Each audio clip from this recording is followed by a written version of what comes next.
He handed her the divorce papers on the morning of their 20th anniversary, mere hours before taking the stage to introduce his 24-year-old mistress as the new creative director of the company she had helped him build from a garage. David thought he had stripped her of everything, her dignity, her home, and her legacy. He laughed when she left with nothing but her clothes. But David Brown made one fatal miscalculation. He forgot that while he was the face of the empire, she was the architect. He thought he was burying her, but he was actually planting a seed. This is the story of how Flora Jenkins went from a humiliated ex-wife to the hostile acquirer who signed his termination letter. The invitations for the Brown Logistics annual gala were printed on heavy cream cardstock with gold leaf embossing. They cost $12 apiece to mail. Flora Jenkins, technically still Flora Brown, for another 6 hours, ran her thumb over the raised lettering, celebrating 20 years of innovation. It was a lie. The company had been founded 22 years ago in a cramped apartment in Seattle, fueled by Flora's inheritance from her grandmother and David's relentless charisma. But David liked round numbers. He liked history to look clean, rewriting the timeline to suit his current narrative, just like he was rewriting their marriage. Are you going to stare at that all morning, or are you going to sign the addendum? Flora looked up. Sitting across from her, in the sun-drenched library of their Greenwich, Connecticut estate, was Arthur Penhaligon, David's attorney. Arthur was a shark in a three-piece suit, a partner at Skadden Arps, who charged more per hour than most of Flora's college friends made in a month. The addendum, Flora said, her voice raspy. She hadn't slept in 3 days. The one that says, I can't talk to the press about Jessica. The one that says you cannot discuss Mr. Brown's private associations with any media outlet, nor can you claim any intellectual property rights regarding the logistics algorithm, Arthur corrected smoothly. In exchange, David is willing to let you keep the lake house in Vermont. It's a generous offer, Flora, considering you have no prenup and the company's assets are complicated. Complicated. That was the word David used to hide money. Flora looked at the signature line. David Brown was already signed in his aggressive, sweeping scrawl. Where is he? Flora asked. David is at the city office, preparing for the gala. Arthur checked his Patek Philippe watch. He expects this signed by noon.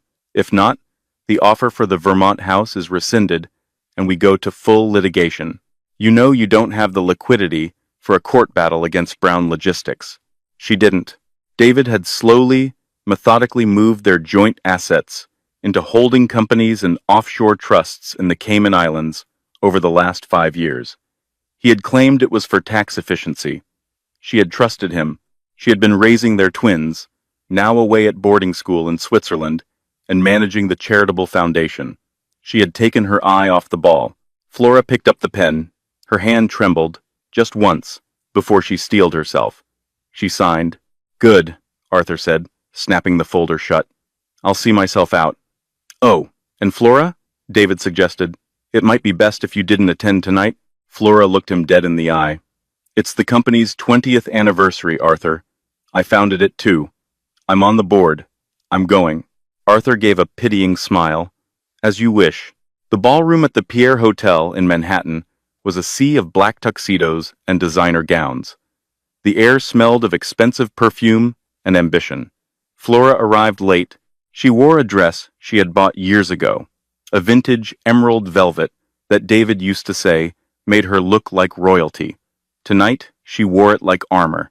She walked in, head high, expecting the usual waves and greetings. Instead, the room went quiet, not silent, but that distinct, heavy drop in volume that happens when the subject of the gossip walks through the door. She saw heads lean together. She saw eyes dart away.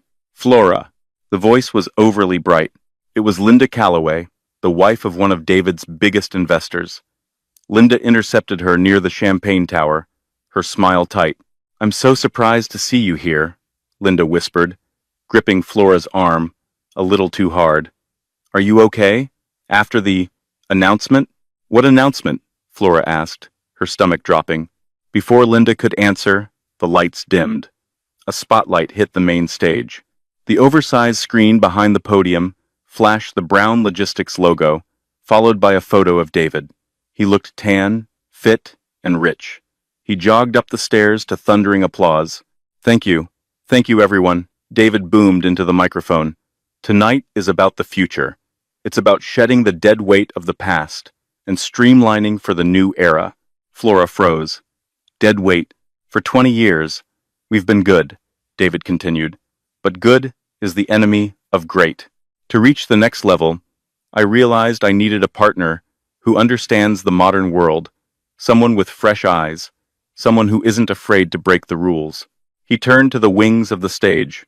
Ladies and gentlemen, please welcome my new Chief Strategy Officer, and as of this afternoon, my fiancée, Jessica Vane. The room gasped. It wasn't a polite gasp, it was a shockwave. Jessica walked out. She was stunning, there was no denying it. 24, a former Instagram model turned brand consultant whom David had met at Art Basel in Miami 6 months ago. She was wearing a custom silver gown that looked like liquid mercury. David wrapped his arm around her waist and kissed her. On stage, in front of 600 employees, investors, and Flora realized with horror, the press. Flora felt the blood drain from her face. The addendum she had signed that morning wasn't just about a divorce. It was about this. He had secured her silence before parading his mistress in front of the world. David took the mic again, grinning. And I have one more surprise. Jessica isn't just joining the team, she's rebranding it. Effective immediately, the foundational code, the Flora Protocol, as we used to call it, is being retired. Jessica has spearheaded a migration to a new AI-driven system. We're calling it the Vane Initiative. He was erasing her. He wasn't just leaving her. He was deleting her name from the history of the work she had done, the code she had written while pregnant with their twins, the algorithms she had perfected while he was out schmoozing clients. He was crediting it all to a woman who had likely never written a line of Python in her life. The spotlight swept over the crowd and, cruelly, landed on Flora. David shielded his eyes, looking into the glare. Oh, and Flora? I see you made it. The room turned to look at her. Flora stood alone in her emerald velvet, illuminated like a deer on a highway. Let's give a round of applause to my first wife, David said, his voice dripping with false magnanimity. She was there at the start, but some people are built for the start, and some are built for the finish line. Enjoy the Vermont house, Flora. You've earned a rest. Jessica giggled into the microphone. Laughter. A few people actually laughed. Flora didn't cry. She didn't run. She looked at David, then at Jessica, and finally at the board members, sitting in the front row, men she had cooked dinner for, men she had helped make rich. They looked down at their shoes. She turned around and walked out. The click of her heels on the marble floor was the only sound she heard over the rushing of blood in her ears. As she pushed through the heavy brass doors onto Fifth Avenue, the cold November air hit her face. She pulled her phone out. She had one contact left who might pick up. Hello? A groggy voice answered. Richard, Flora said. Don't sell your shares. Flora? It's midnight. What happened? David just humiliated me. He's putting Jessica Vane in charge of the tech stack. I saw the press release, Richard sighed. Richard was the former CFO, pushed out by David 2 years prior for being too cautious. Flora, it's over. He has the board. He has the majority voting stock. You signed the exit agreement. I signed an agreement regarding the current assets, Flora said, her mind racing, the shock replaced by a cold, mathematical fury. I didn't sign away my knowledge of where the bodies are buried. What are you going to do? He called me dead weight, Flora whispered. I'm going to show him exactly how heavy I can be. 3 months later, Flora was living in a 600 square foot walk-up in Queens. The Vermont house had flooded due to a burst pipe a week after the divorce. Suspiciously, the insurance policy had lapsed 2 days prior, a detail David's office forgot to handle. The repairs would cost more than the equity she held in it. She had sold it for scraps. She was 45 years old. She had a PhD in computational logistics from MIT, and she was applying for entry-level data analyst jobs under her maiden name, Jenkins. No one would hire her. "You're overqualified," one recruiter told her. "We're looking for a younger culture fit," another said, glancing at her resume, which conspicuously ended in 2004, the year she stopped working officially to raise the kids. "Aren't you David Brown's ex?" a third asked, before ending the interview awkwardly. David had blacklisted her. It was subtle, but effective. He was a powerful man in the tech world. A word here, a nudge there. "She's unstable. She's bitter. She'll sue you." Flora sat at her small IKEA desk, eating instant ramen. On her laptop screen was the live stream of TechCrunch Disrupt. David and Jessica were on stage. Jessica was wearing oversized glasses, trying to look intellectual, talking about synergy and blockchain logistics. "The Vane initiative is revolutionizing shipping," Jessica chirped. "We've cut redundancy by 14%. Flora narrowed her eyes. "Impossible," she muttered. She knew the architecture of Brown Logistics. She had built the core engine. It was optimized to the decimal. To cut redundancy by 14% meant they weren't just optimizing. They were cutting safety protocols. They were bypassing the load balancing checks she had hard-coded to prevent server crashes during peak times. She reached for a stack of papers in her drawer. When she had left the mansion, she hadn't just taken her clothes. She had taken an old hard drive from the safe in the floorboards, a backup David had forgotten existed. It contained the Black Ledger. Years ago, Brown Logistics had a crisis. A shipment of lithium-ion batteries had caught fire in a warehouse in Nevada. It was a massive scandal waiting to happen. David had paid off the inspectors and altered the manifest to label the batteries as office supplies. He had forced Flora to encrypt the real manifest so deeply that no auditor could find it. She plugged in the hard drive. The files were there. Proof of fraud, proof of bribery, proof of falsified safety records. Her finger hovered over the send button to the Wall Street Journal. No, she thought, not yet. If she leaked it now, the stock would tank. David would blame a rogue employee. He would pay a fine, the company would survive, and he would still be rich. Jessica would still be famous. And Flora would just be the whistleblower who destroyed her own children's inheritance. She didn't want to destroy the company. She wanted to own it. She needed money.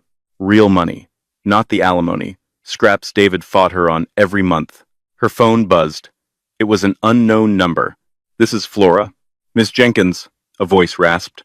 It sounded synthetic, distorted. "I believe you are looking for an opportunity to correct a balance." "Who is this?" Flora sat up straighter. "A friend of the discarded," the voice said. "I represent a private equity firm. We specialize in distressed assets. We've been watching the Vane initiative roll out. We know the numbers are fake." Flora's heart hammered. "How do you know?" "Because we're shorting the stock," the voice said. "But we need proof to drive the nail in the coffin. You have the Black Ledger." Flora went cold. "I don't know what you're talking about." "Don't play games, Flora. David Brown has enemies. Powerful ones. You aren't the only person he stepped on to get to the penthouse. We want to meet, tonight. The Red Hook, Shipping Yards. Warehouse 4, B. "That sounds like the start of a murder mystery," Flora said dryly. "It's the start of your comeback. Bring the drive. In exchange, we don't offer you money, we offer you capital. Enough to buy back in when the price crashes." Flora hung up. She looked at the screen. David was laughing at some joke Jessica made. She grabbed her coat. The Red Hook warehouse was freezing. The wind whipped off the East River, smelling of salt and diesel. Flora waited in the shadows of a rusted crane. A black Lincoln Navigator pulled up. The back door opened. "Get in," a man said. Flora hesitated, then stepped inside. The interior was warm, smelling of leather and cigar smoke. Sitting there was not a faceless goon, but a man she recognized. It was Elias Thorne, Flora gasped. Elias Thorne was a legend and a ghost. In the 90s, he was the only rival David truly feared. Then, in 2005, Thorne's company was raided by the SEC. He lost everything. Rumor was David had tipped off the feds, planting false evidence to eliminate the competition. Thorne had disappeared into the European underground markets. He looked older now, his face lined, his hair silver, but his eyes were sharp as flint. "Hello, Flora," Elias said, pouring a glass of whiskey. "I see he got you too." "You're the distressed asset investor?" Flora asked. "I am the silent partner in Aurora Holdings," Elias corrected. "We have $2 billion in liquidity waiting for a target. I want Brown Logistics. I want to strip it for parts and leave David with nothing but his debts." "I don't want to strip it," Flora said firmly. "I built that company. The code is mine. The employees, the good ones, are people I hired. I don't want to kill it. I want to take it back." Elias swirled his drink. "A hostile takeover? That's expensive. And David holds 51% of the voting shares." "Not for long," Flora said. "The Vane Initiative is bypassing the safety protocols. I ran a simulation this morning. The system is unstable. The next time they have a peak surge, which is Black Friday, 3 weeks from now the servers will crash. The logistics chain will break. Inventory will be lost. The stock will plummet." Elias raised an eyebrow. And when the stock tanks, margin calls will hit. David leveraged his personal shares to buy that penthouse and fund Jessica's lifestyle brand. If the stock drops below $40, the bank seizes his shares and auctions them off. "And we buy them," Elias finished, a smile creeping onto his face. "We buy them," Flora agreed. "But I need a war chest, and I need a new identity. If David sees Flora Jenkins buying shares, he'll stop the auction. He'll find a way." Elias opened a briefcase. Inside was a thick file. "This is Phoenix LLC," Elias said. "It's a shell company registered in Luxembourg. You are the sole director. No one knows it exists. I will fund it with $50 million as a starting bid. But Flora, if you do this, there is no going back. If we fail, you go to prison for corporate espionage. David will make sure of it." Flora looked at the file. She thought of Jessica wearing her life like a costume. She thought of David calling her dead weight. "One condition," Flora said. "Name it. When we walk into that boardroom to fire him, I want to be the one sitting at the head of the table." Elias clinked his glass against hers. "Deal." The office of Phoenix LLC was nothing like the sprawling glass campus of Brown Logistics.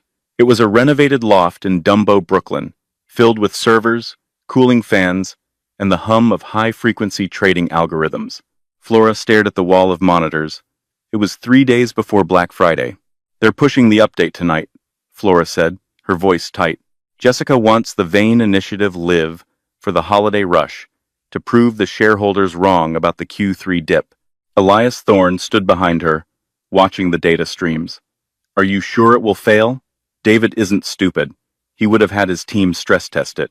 "David isn't stupid, but he's arrogant," Flora replied, typing rapidly.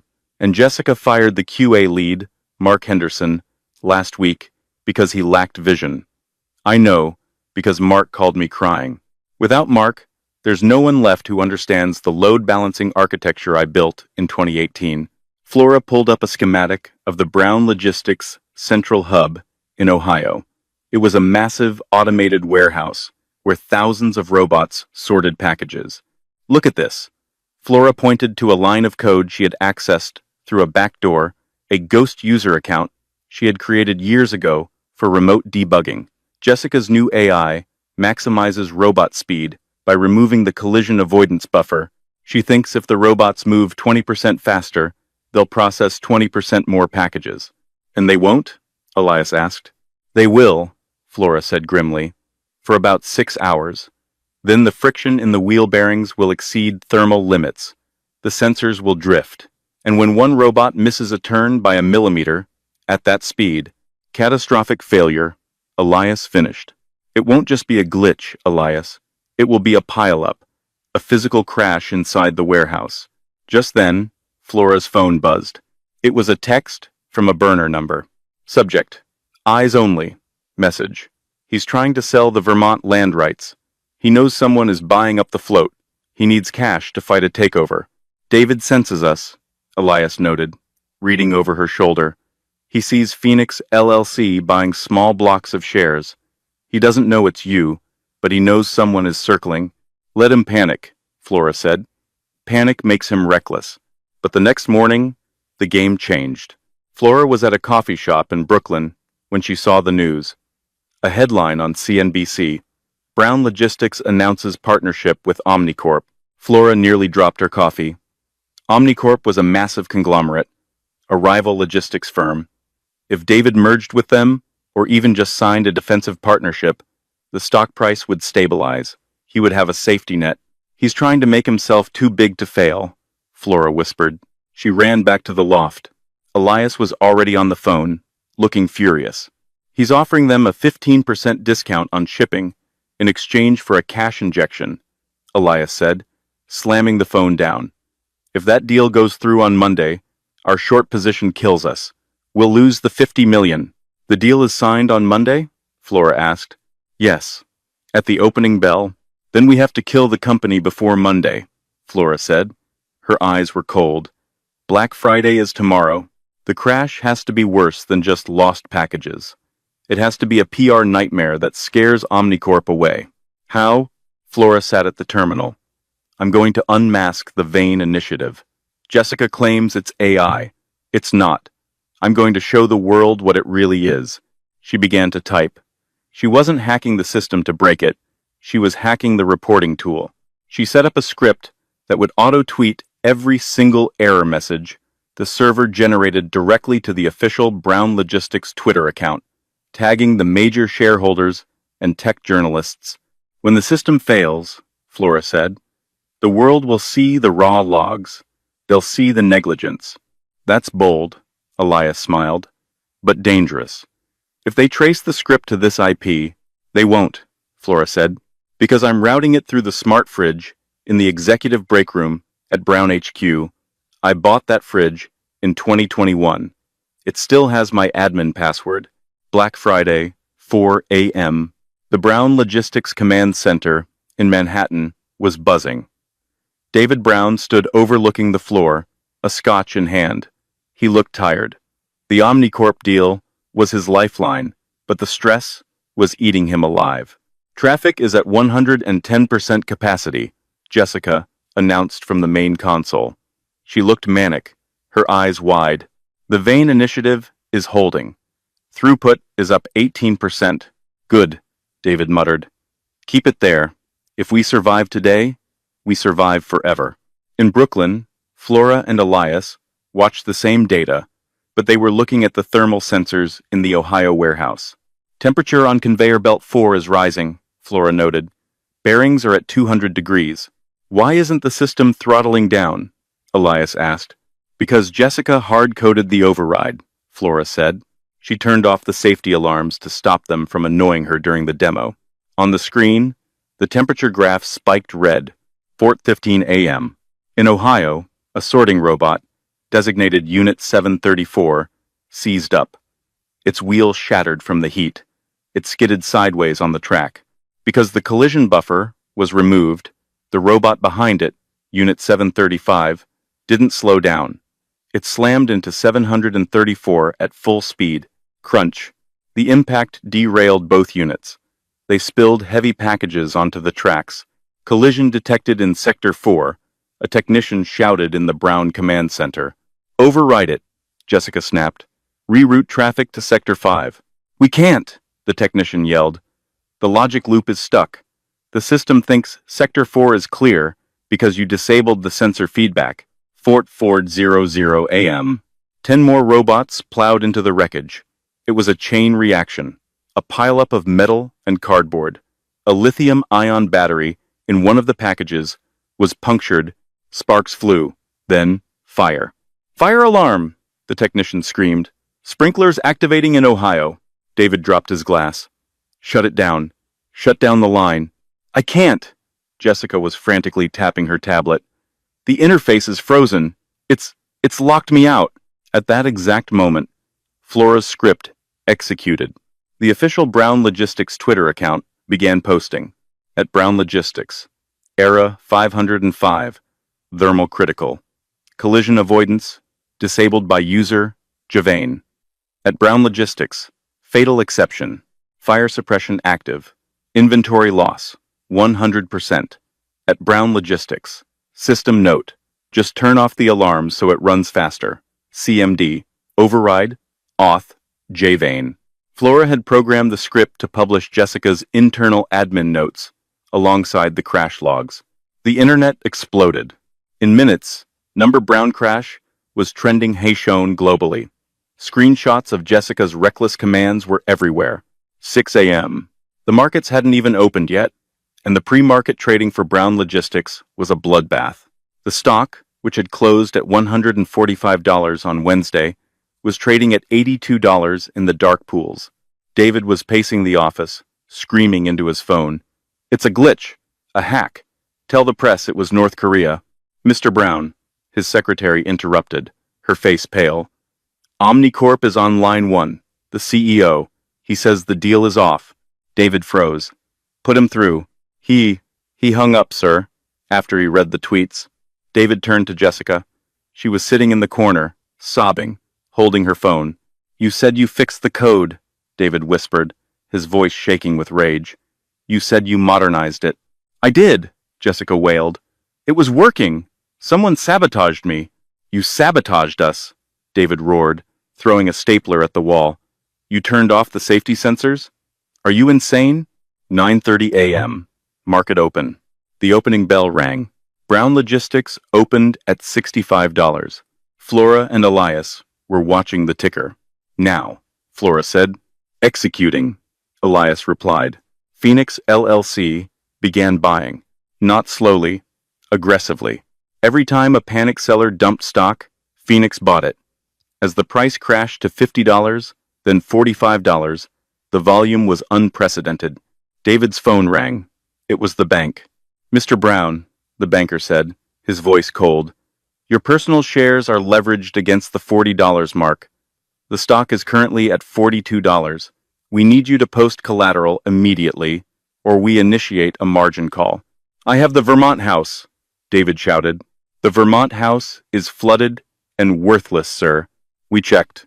I have the yacht. The yacht is in the Cayman Islands and currently impounded for unpaid docking fees. You have 1 hour, Mr. Brown, to find $40 million. David hung up. He looked at the window. He was watching his empire burn. "Who is buying?" David asked his CFO. "Someone is buying the dip? Who is it?" "A shell company," the CFO said, typing furiously.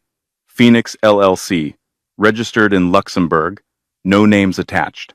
"Find them," David hissed. "Find out who they are and offer them a board seat if they stop." 11 a.m. The stock hit $39.50. The margin call triggered. The bank automatically seized David's 51% stake in the company and put it on the block for immediate liquidation to cover his debts. "There it is," Elias said softly. "The crown jewels are on the table." "Buy them," Flora said. "All of them." Elias hit the key. $50 million of capital flooded into the market, snapping up David's seized shares. In 30 seconds, ownership of Brown Logistics transferred from David Brown to Phoenix LLC. David's phone didn't ring this time. His email pinged. A notification from the SEC. Change of control event. Brown Logistics. New majority shareholder. Phoenix LLC. David slumped into his chair. He had lost. He didn't know who Phoenix was, but he knew he was now an employee in his own company. The office door opened. David looked up, expecting the police, or the bank, or maybe Jessica coming to apologize. But it wasn't them. Walking into the chaos of the command center, wearing a sharp white suit that looked like a weapon, was Flora. The room went silent. The technicians, who had been scrambling to put out the digital fires, stopped. They remembered her. Some of them smiled. "Flora?" David stood up, confused. "What are you doing here?" "Security." "Security works for the board," Flora said, her voice calm, echoing through the silent room. "And as of 2 minutes ago, I control the board." David's face went white. "You? You're Phoenix?" "I'm the Phoenix," Flora corrected, stepping closer. "And you, David, are the ashes." She tossed a folder onto the desk. "That's the Black Ledger," she said. "The proof of the battery fraud in Nevada, the the bribes you paid to the Port Authority, and the logs showing Jessica's negligence today." Jessica gasped. "You can't prove that." "I just tweeted it to the world, Jessica," Flora said, not even looking at her. She kept her eyes locked on David. "So here is how this goes," Flora said. "You can be escorted out by security, and I hand this folder to the FBI. You'll go to prison for 10 years. Or what?" David choked out. "Or you resign. Effective immediately. You sign over your remaining assets to the employee pension fund you drained, and you leave with nothing, just like I did." David looked at the folder. He looked at his company. He looked at his mistress, who was currently deleting her Instagram account in a panic. He realized, for the first time in 20 years, he wasn't the smartest person in the room. "Where do I sign?" David whispered. The boardroom of Brown Logistics had floor-to-ceiling windows overlooking the Manhattan skyline, a view that usually cost a CEO their soul. David sat at the far end of the long mahogany table, alone. His tie was undone. His hands were shaking. The door opened. Flora walked in, followed not by lawyers or security, but by three people David hadn't seen in years. There was Marcus Chen, the former chief operations officer, David fired for refusing to cut safety budgets. There was Elena Rodriguez, the brilliant data architect who quit when Jessica took over. And there was Elias Thorne, looking like a wolf who had just finished a very satisfying meal. "This is a hostile takeover," David spat, trying to summon his old bluster. "The SEC will investigate." "The SEC is already investigating, David," Flora said, placing a thick binder on the table. "They're investigating the Nevada incident. You know, the battery fire you covered up? The one that almost killed 3 workers?" David went pale. "You can't prove that. The manifest was encrypted." "Who do you think wrote the encryption?" Flora asked softly. "I didn't just write the code to hide it, David. I wrote the key to unlock it, and I just sent it to the district attorney." David looked at Elias. You're backing her? You're a vulture, Thorne." "I'm an investor," Elias corrected, taking a seat and putting his feet up on the table. "And right now, the only asset worth saving in this building is the woman standing in front of you. Everyone else is a liability, especially you." Flora leaned forward, her hands flat on the table. "Here is the deal," she said. "You resign. Today, citing health reasons. You forfeit your golden parachute, all 20 million of it, to the employee pension fund you raided last year to buy Jessica's penthouse. In exchange, I don't give the DA the full unredacted file, just enough to get you a hefty fine and a ban from running public companies. No prison time. You walk away." "And if I refuse?" David sneered. "I built this company. The board is loyal to me." Flora picked up a remote and clicked a button. The wall screen flickered to life. It showed the live feed of the main lobby. It was chaos. Reporters were swarming the entrance. Employees were walking out with boxes. But in the center of the crowd, a chant was starting. "Bring back Flora. Bring back Flora." "The board just held an emergency vote," Flora said. "They saw the tweets. They saw the crash. They saw the stock price drop 60% in 4 hours. They voted unanimously to accept your resignation. You don't have a choice, David. You're already fired." David looked at the screen. He saw the faces of people he had worked with for 2 decades. They weren't angry. They looked relieved that he was gone. He slumped back in his chair. The fight went out of him. "And Jessica?" he whispered. "Jessica is currently giving an interview to TMZ, blaming you for forcing her to disable the safeties," Elena said, checking her phone. "She's throwing you under the bus to save her brand deals." David laughed. It was a dry, broken sound. "Of course she is." He reached for a pen. He signed the resignation letter. He signed the asset forfeiture. "Get out," Flora said. David stood up. He looked smaller than he ever had. He walked to the door, paused, and looked back at Flora. "You realize," he said, "that the company is dead? The stock is junk? The clients are leaving? You just bought a sinking ship." "I know how to swim," Flora said. David left. Flora turned to the room. The silence was heavy. "Okay," she said, taking a breath. "We own it. Now, we have to fix it. The stock is at $35. We have 48 hours before the markets open on Monday to prove we aren't dead. The warehouse in Ohio is still on fire, Marcus pointed out. Put it out, Flora ordered. Elena, I need you to roll back the entire system to the Flora Protocol version 4.2. Restore the safety buffers. I don't care if it's slower. It works. It will take all weekend, Elena said. I need coffee. A lot of it. Get it, Flora said. Elias, get on the phone with Omnicorp. Tell them the deal is back on, but on our terms. We don't need their money. We need their volume. Tell them the new CEO is the original architect. And what are you going to do? Elias asked. Flora walked to the window. She looked down at the city. I'm going to talk to the employees, she said. David hid in this tower. I'm going down to the lobby.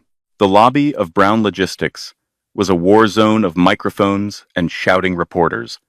When the elevator doors opened and Flora stepped out, the noise intensified. Mrs. Brown, is it true the company is bankrupt? Did your husband flee the country? Flora walked to the podium that had been set up for crisis management.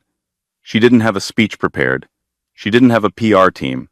She wore her white suit, now slightly wrinkled, and her hair was pulled back in a severe bun.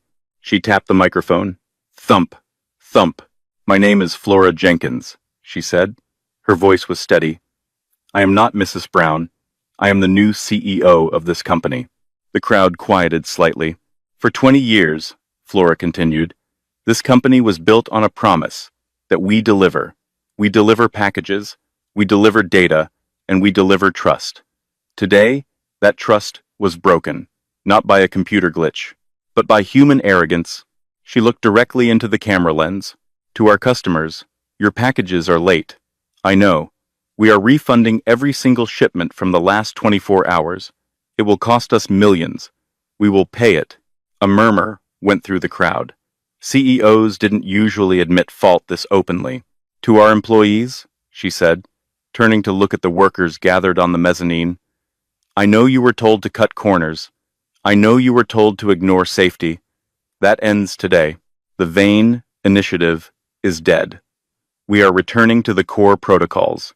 Safety first, speed second. If you see something wrong, you stop the line. You will not be fired. You will be thanked. A few employees started to clap, then more. Then it became a roar. And to the market, Flora said, her eyes hardening. You think Brown Logistics is a sell? Go ahead. Bet against us. But know this. The person running this company now is the person who built the engine in the first place. I know where every screw is. I know every line of code. We aren't going anywhere. She stepped back. The video of her speech went viral instantly. Number Flora returns replaced number Brown crash as the top trend. Up in the boardroom, Elias watched the stock ticker on his phone. In after-hours trading, the stock had stopped falling. It ticked up. $36, $37. She's good, Elias muttered. But the real test was yet to come. That night, Flora was in the server room, sleeves rolled up, working alongside Elena. They were manually patching the corrupted database. It's worse than I thought, Elena said, pointing to a block of code. Jessica didn't just disable the safeties. She deleted the backups for the client list. We have thousands of orders with no addresses. She what? Flora stared at the screen. That's malice. That's not incompetence. Look at the timestamp, Elena said. She deleted them after the crash started. At 4:30 a.m., Flora felt a chill. She was trying to hide the evidence of who got hurt. If there are no addresses, we can't prove which packages were destroyed. We can recover it, Flora said. But we need the physical hard drives from the Ohio server farm. The ones in the fire. They'll be melted, Elena said. Not the black box, Flora said. I installed a military-grade flight recorder in the main server rack in 2019. David called me paranoid. He said, it was a waste of money. You think it survived? It's rated for 2,000 degrees, Flora said. Get me a helicopter. I'm going to Ohio. The helicopter ride was turbulent. Flora looked down at the dark landscape of Pennsylvania passing below. She hadn't slept in 36 hours. When they landed in the parking lot of the Ohio Distribution Center, the smell of smoke was overpowering. Firefighters were still hosing down the west wing of the building. The site manager, a burly man named Frank, who Flora had hired 10 years ago, ran up to the chopper. "Flora!" Frank yelled over the rotor noise. "You shouldn't be here. It's unstable." "I need the server room, Frank," Flora shouted back. "The black box." "The roof caved in over the server room," Frank said. "It's a pile of slag." "Show me." They ran into the building. The air was thick with acrid smoke. Emergency lights cast eerie shadows. The server room was a wreck. Twisted metal beams lay across the racks. Water from the sprinklers pooled on the floor, mixing with ash. "There," Flora pointed. Under a fallen I-beam, the orange casing of the black box recorder was visible. It was scorched, but intact. "We can't move that beam," Frank said. "We need a crane." "We don't have time for a crane," Flora said. She grabbed a crowbar from a nearby tool station. "Frank, get on the other side. We just need to lift it 2 inches. Flora, you're the CEO, Frank said. You're in a white suit. I'm an engineer, Frank. Lift." They strained against the metal. Flora felt her muscles screaming. The heat was intense. Her suit was ruined, covered in soot and grease. 1, 2, heave. The beam groaned. It lifted an inch. "Elena, grab it!" Flora screamed into her headset. "Someone grab it!" A young firefighter, seeing what was happening, dove into the gap and pulled the orange box free. Flora and Frank dropped the beam. It crashed down with a deafening clang. Flora fell to her knees, coughing. The firefighter handed her the box. It was hot to the touch. She plugged a portable diagnostic tool into the port. A green light blinked. Data integrity, 98%. Flora closed her eyes and let out a breath she felt she had been holding for 6 months. "We have the addresses," she whispered. "We can save the orders." She looked up at Frank. His face was streaked with soot. "Get this to New York," she said. "Tell Elena to upload it." "And Frank?" "Yeah, boss? Double time for everyone on this shift. And tell them we're going to rebuild this place. Better." Frank grinned. "Copy that, boss." As Flora walked back to the helicopter, her phone rang. It was David. "I saw the news," David said. His voice was slurred. He was drunk. "You went into the fire? You're crazy." "I'm committed, David," Flora said. "There's a difference." "Jessica left me," David mumbled. "She took the dog. Can you believe she took the dog?" "I don't care, David," Flora said.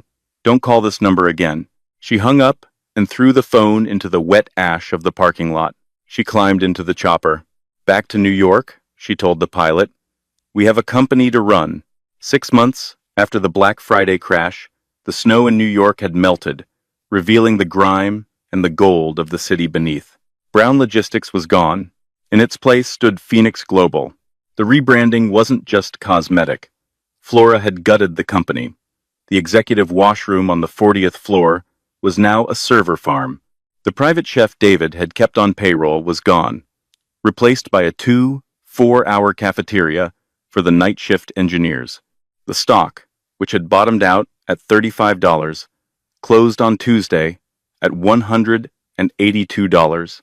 Flora sat in her office, not the corner office with the view, but a glass-walled cube in the center of the trading floor. She liked the noise.